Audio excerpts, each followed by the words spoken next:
Very good evening, everyone. On behalf of NEST 24 by 7, I welcome you to our public awareness program on current management of NAFLD and NASH. NEST 24 by 7 aspires to bring best-in-class education and awareness program to serve healthcare workers, patients, and their caregivers.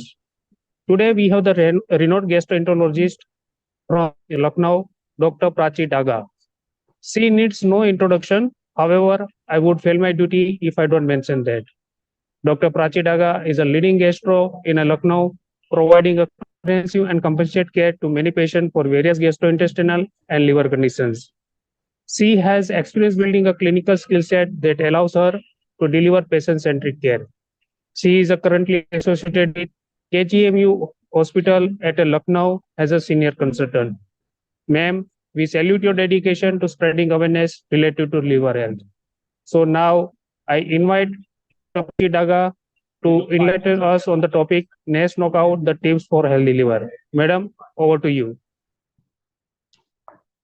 Thank you so much for such a kind introduction. I am highly obliged. So we just start the session now. So we will be discussing the current management of non-alcoholic fatty liver disease, and it is another name is non-alcoholic steatohepatitis. We will discuss the difference between non-alcoholic fatty liver disease and the NASH in the current presentation.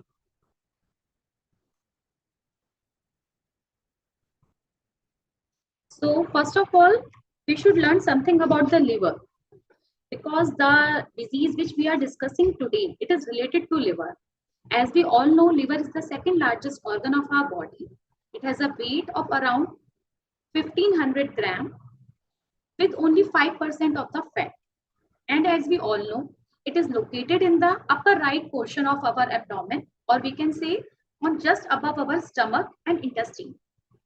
If we talk about the color of the liver, which is seen on autopsy, it is pinkish brown in color and it is very soft consistency and it is very highly vascular. The blood supply of the liver is very high.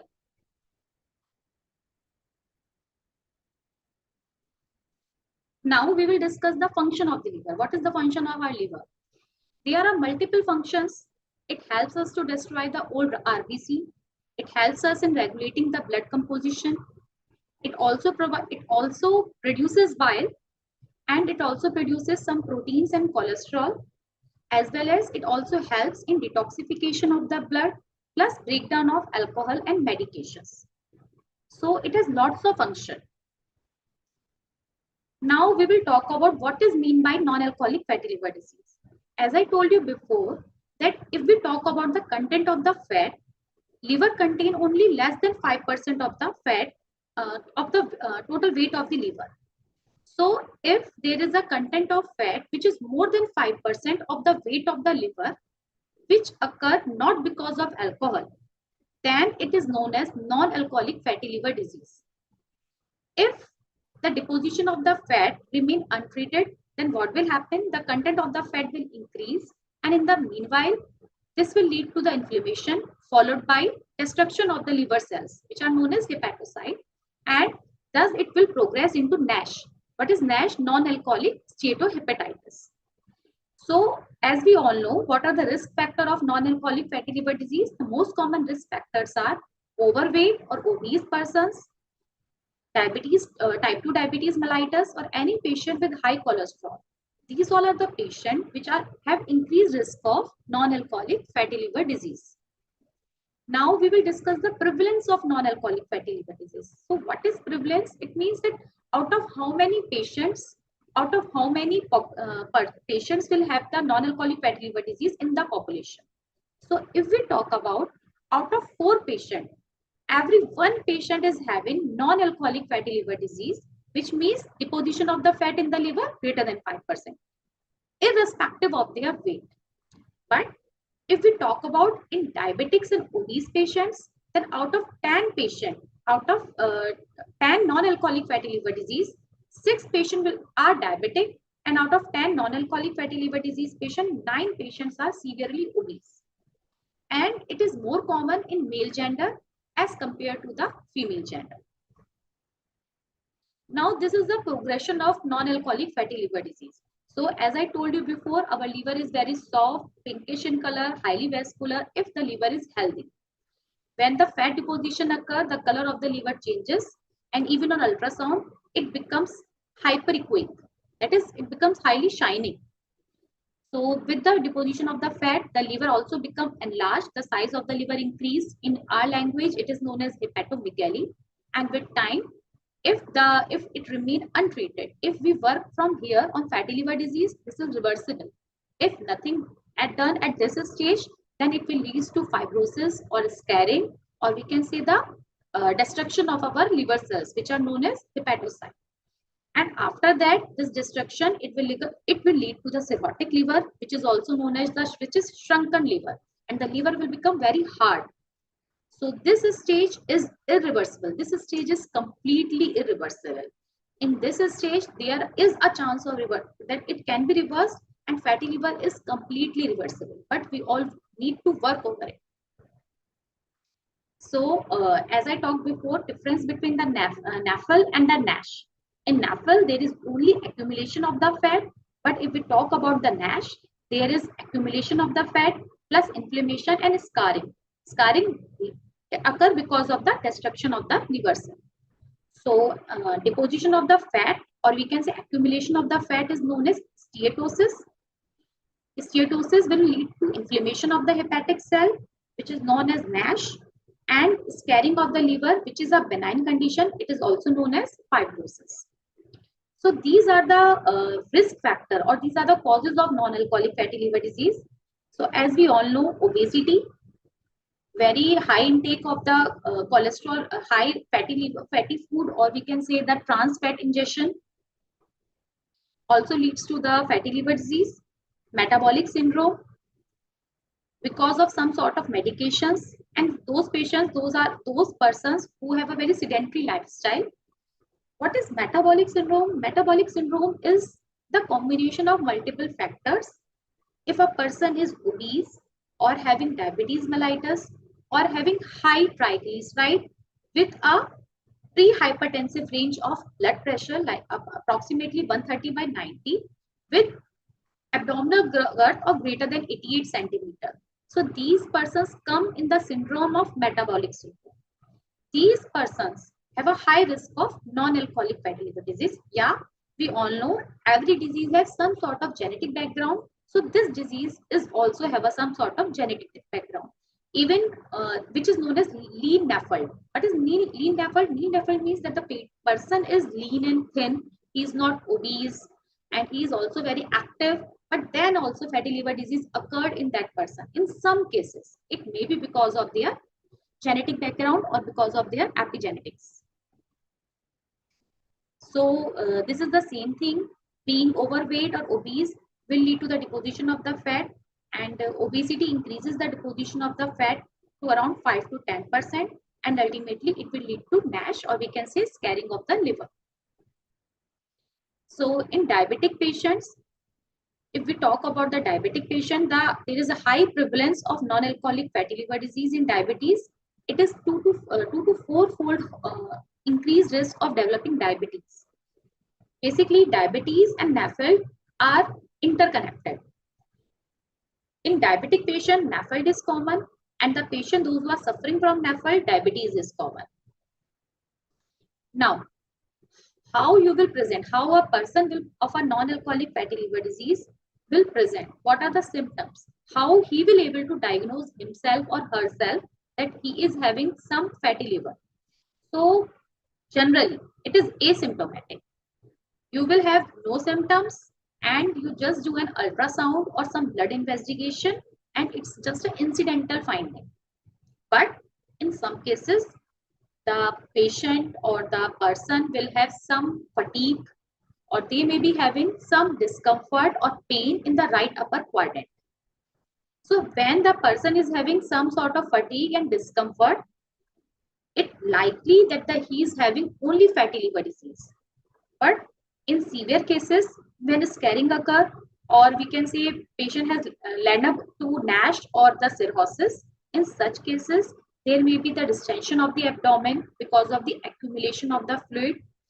The patient may have some sort of confusion, or There may be a decreased appetite.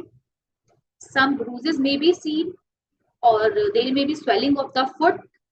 Unexplained weight loss can occur, jaundice can occur, or vomiting of blood can occur. But these symptoms occur in the last stage. That stage which is irreversible, which is known as cirrhosis, when the liver has become hard. Initially, when it is curable, when there is only deposition of the fat, there will be only either the person will be asymptomatic, or the finding is came on incidentally on ultrasound and on doing the liver function test, or he or she may be having mild symptoms like fatigue or discomfort in the abdomen. So as I told you before, generally the fatty liver, it can be silent killer. Okay, because the progression is very slow, and sometimes the person is not knowing that he is having fatty liver, and directly when it has landed up into cirrhosis, then the person came to know that he was having non-alcoholic fatty liver disease. So there are some tests also with the help of which we can make a diagnosis of non-alcoholic fatty liver disease, like blood test with the help of platelet count, liver function test, albumin and protein. These are some important tests with the help of which fatty liver disease can be diagnosed. Second is ultrasound and fibroscan. It is a very good test, non-invasive test. With the help of ultrasound, fatty liver disease can be diagnosed or cirrhosis can be diagnosed. And fibroscan is also a very good method to diagnose the fatty liver disease as well as cirrhosis. Third is the liver biopsy. The liver biopsy is the gold standard, but it is invasive test and generally not prescribed. And the last one is the CT and MRI, but CT and MRI are very expensive tests. Now, as I told you before, what are the blood tests which can be done to diagnose the liver disease is liver function test. And what is most important part of the liver function test is an enzyme which is known as ALT, alanine transaminase. So if ALT is elevated, it goes in the favor that there is inflammation in the liver. But we can say that it is not always said that whenever the patient is having liver disease, ALT will be high. It is seen that up to 80% patient of non-alcoholic fatty liver disease, ALT can be normal. And in 50% patients of NASH, ALT can be normal. Okay. So there are some scores also, non-invasive scores. They are very good scores which can be done on OPD basis. On the basis of these scores, fatty liver or fibrosis or steatosis can be assessed. These scores can be used by your doctor. They can use it in the OPD on the basis of your blood test, and they can help you, and they can tell you about your liver, what is the condition of your liver. And these tests are also available online. You can use these tests.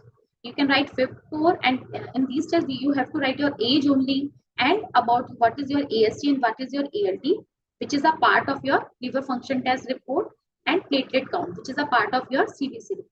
So these are very good tests, and by putting these values, you can know about your liver. So if we talk about the FIB4 test, if the value is greater than 3.25, after using all these parameters, the patient is having steatosis or fibrosis. Okay, and another test is the NFS score. It also includes BMI and fasting glucose and albumin. So these are non-invasive methods like ultrasound, as I discussed before. So it's as I discussed before, it's very good test because it is economical, easily available. But what are the disadvantages of the ultrasound? That it is not able to differentiate between the deposition of the fat and the fibrosis scarring, and it will only detect the fat if the fat content is greater than 25%. Another test is the fibroscan and transient elastography. It has advantage that even it can detect the fat if it is greater than 10%. It can differentiate between fibrosis and the fat content. But what are the disadvantages? In very obese person, it will fibroscan cannot be done. It will give us the false value. And as we discussed before, that obese persons have a very high risk of non-alcoholic fatty liver disease. But in those cases, where fibroscan gives us the false value. So this is the fibroscan machine. So how We will discuss it in short. So this work on the principles of transient elastography. What waves we are using? We are using ultrasonic waves. It gives us two values. One value is the liver stiffness measure, that is known as LSM value, and another value is the CAP value. With the help of LSM value, it will tell us about the fibrosis, the degree of the fibrosis, and with the help of CAP value, it will discuss. It give us the amount of fat deposition. You all must be aware regardingly that whenever you do your ultrasound, there is grade 1 fatty liver, grade 2 fatty liver, grade 3 fatty liver. So it is on the basis of this CAP value. And the last one, as we discussed before, MRI. It is, though it's very good, it can even measure the fat content greater than 1%, but it is very expensive. And the liver biopsy, which is gold standard, and it is the best test to detect the NASH, but it is very painful and generally, and it is individual dependent also, whether from which side they did the biopsy. It also depend over that from which area the biopsy was taken. Okay.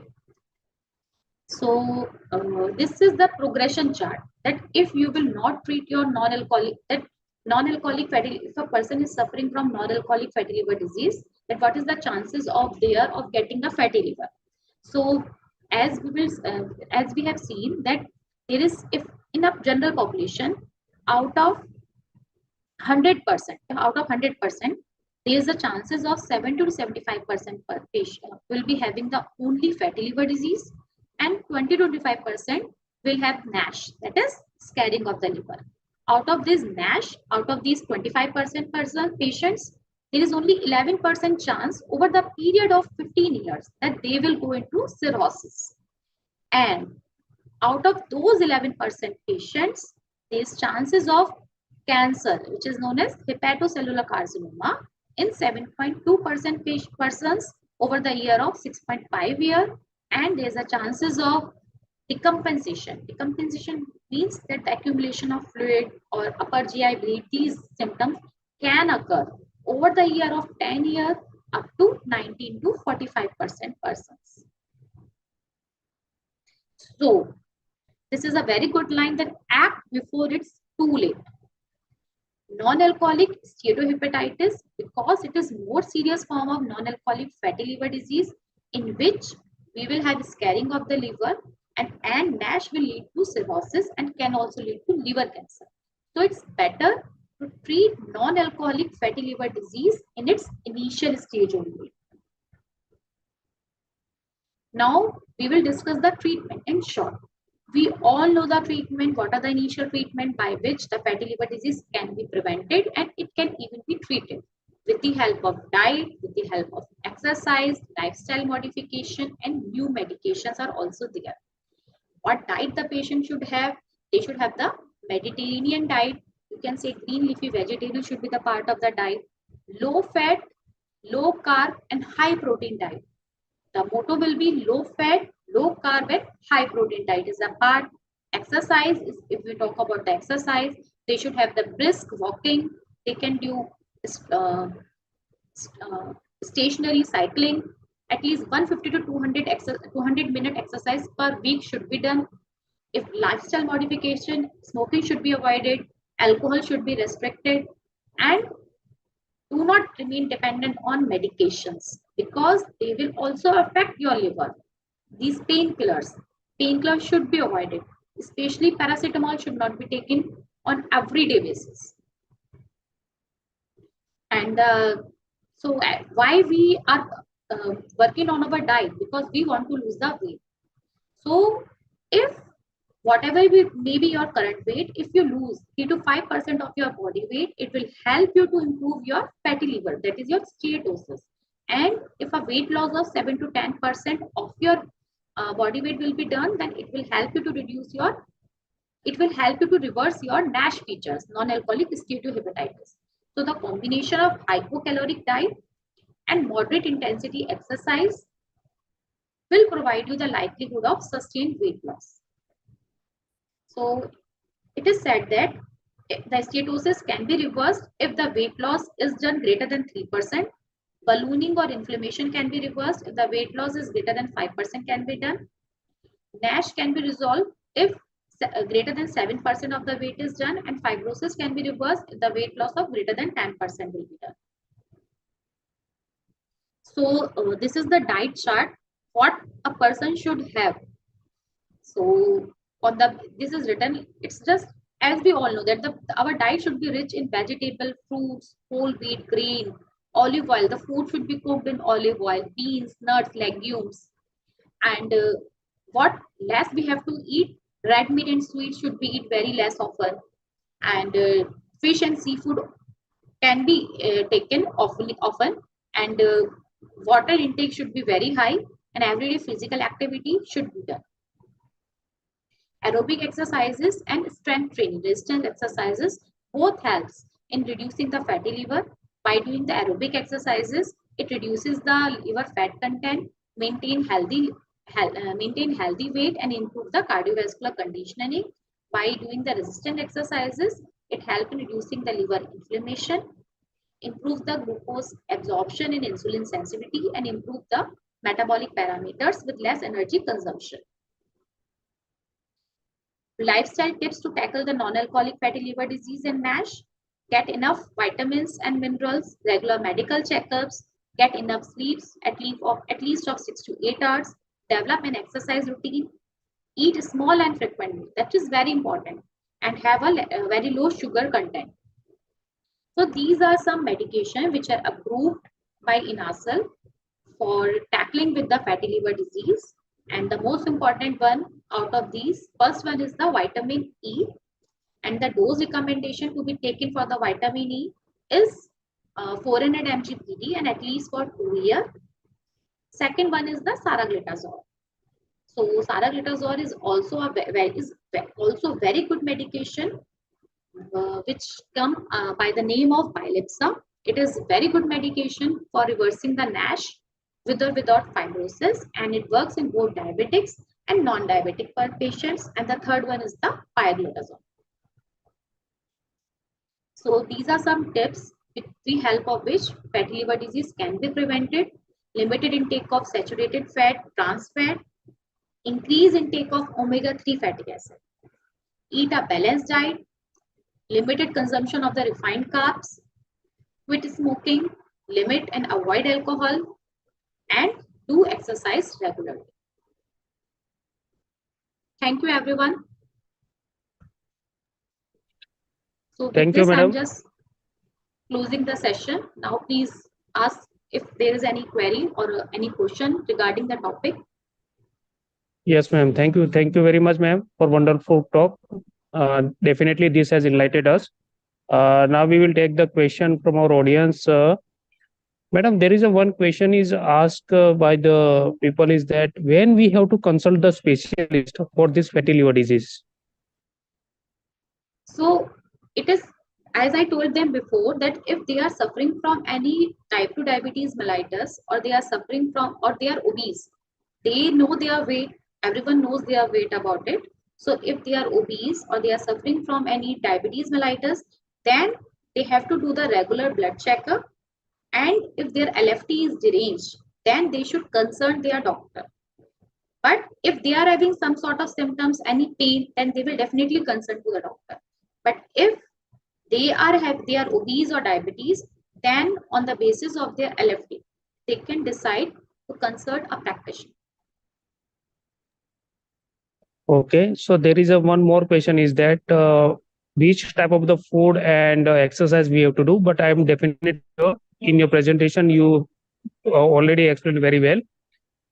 So madam, with this I thank you very much for this your wonderful talk, and on behalf of NASH 24/7, and thank you for this lively and informative talk. As you have been emphasizing the awareness for the liver health and disease, it is equally important for people affected by fatty liver to regularly visit doctors and medication.